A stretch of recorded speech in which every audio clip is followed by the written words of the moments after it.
আমি আমি শুভেন্দু অধিকারী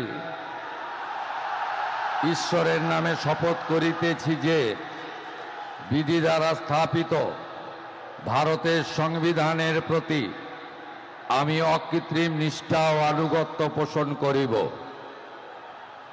আমি ভারতের সার্বভৌমত্ব ও অখণ্ডতা রক্ষা করিব। পশ্চিমবঙ্গ রাজ্যের মুখ্যমন্ত্রী রূপে আমার কর্তব্যসমূহ নিষ্ঠাপূর্বক এবং বিবেকসম্মতভাবে নির্বাহ করিব এবং ভয় বা পক্ষপাত, প্রীতি বা বিদ্বেষ রহিত হইয়া সকল শ্রেণীর জনগণের প্রতি সংবিধান ও বিধি অনুসারে ন্যায়াচরণ করিব।